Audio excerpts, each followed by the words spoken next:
حضرت موسیٰ علیہ السلام کی جب وفات کا وقت قریب ہوا تو انہوں نے اللہ تبارک و تعالیٰ سے درخواست کی، باری تعالیٰ مجھے اس وادی میں موت نہ دینا، مجھے بیت المقدس میں موت دینا، یا اس کے قریب مجھے موت دینا۔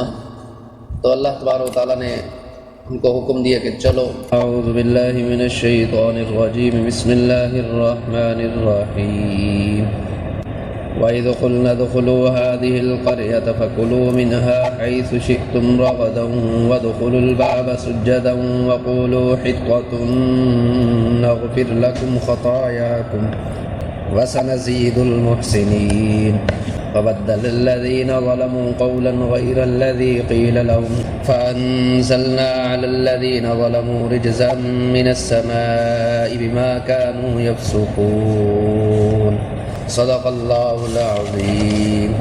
وَإِذْ قُلْنَا ادْخُلُوا هَٰذِهِ الْقَرْيَةَ فَكُلُوا مِنْهَا حَيْثُ شِئْتُمْ، اور جب ہم نے کہا داخل ہو جاؤ اس شہر میں، فَكُلُوا مِنْهَا حَيْثُ شِئْتُمْ رَغَدًا، اور کھاتے پیرو اس میں جہاں چاہو فراغت سے، وَادْخُلُوا الْبَابَ سُجَّدًا، اور داخل ہو دروازے میں سجدہ کرتے ہوئے، وَقُولُوا حِطَّةٌ نَغْفِرْ لَكُمْ خَطَايَاكُمْ، اور کہتے جاؤ بخش دے تو ہم معاف کر دیں گے تمہاری غلطیاں، تمہارے قصور، وَسَنَزِيدُ الْمُحْسِنِينَ، اور زیادہ بھی دیں گے نیکی والوں کو۔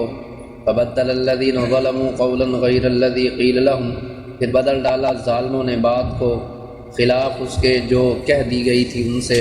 فَأَنزَلْنَا عَلَى الَّذِينَ ظَلَمُوا رِجْزًا مِّنَ السَّمَاءِ بِمَا كَانُوا يَفْسُقُونَ، پھر اتارا ہم نے ظالموں پر عذاب آسمان سے ان کی حکم عدولی پر۔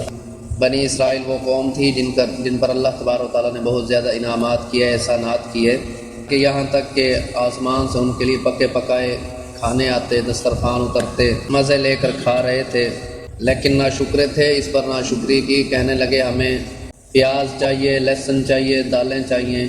وادی تیہ میں تو قید تھے ہی، 40 سال تک وہ اسی وادی تیہ میں رہے، پرانے مرتے گئے، نئے آتے گئے، اور اسی دوران حضرت موسیٰ علیہ السلام، حضرت ہارون علیہ السلام، ان دونوں کا بھی انتقال ہوا انہی 40 سال کے دوران۔ حضرت ہارون علیہ السلام حضرت موسیٰ علیہ السلام سے 3 سال پہلے انہوں نے وفات پائی۔ حضرت موسیٰ علیہ السلام کی جب وفات کا وقت قریب ہوا تو انہوں نے اللہ تبارک و تعالیٰ سے درخواست کی، باری تعالیٰ مجھے اس وادی میں موت نہ دینا، مجھے بیت المقدس میں موت دینا، یا اس کے قریب مجھے موت دینا۔ تو اللہ تبارک و تعالیٰ نے ان کو حکم دیا کہ چلو، تو وہ بیت المقدس کی طرف گئے۔ راستے میں ایک مقام آتا ہے، تو بیت المقدس کے وہ قریب ہی تھا، تو وہاں پر ان کا انتقال ہوا۔ اس کے بعد حضرت یوشع بن نون علیہ السلام کو اللہ تبارک و تعالیٰ نے نبوت عطا فرمائی، وہ نبی بنے۔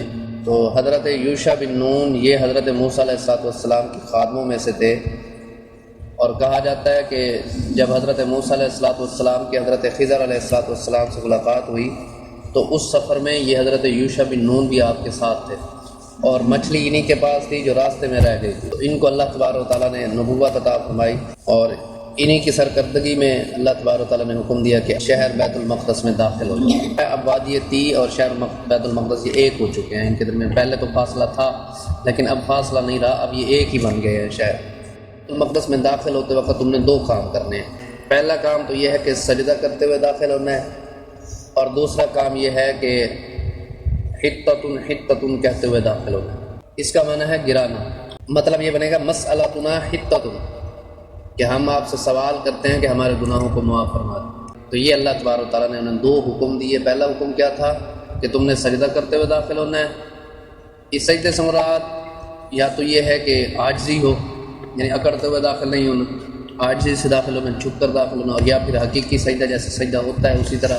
انہوں نے ان دونوں حکموں کی پھر نافرمانی کی۔ وادی تیہ میں تھے تو وہاں بھی انہوں نے نافرمانیاں کی، اور اب یہاں اللہ تبارک و تعالیٰ نے ان کو حکم دیا تو انہوں نے ان 2 حکموں کی بھی نافرمانی کی۔ اللہ تبارک و تعالیٰ نے کیا فرمایا کہ حطۃ کہتے ہوئے داخل ہونا ہے، یا خدا ہمارے گناہ معاف کر دے، یا خدا ہمارے گناہ معاف کر دے، لیکن یہ کہنے لگے حنتۃ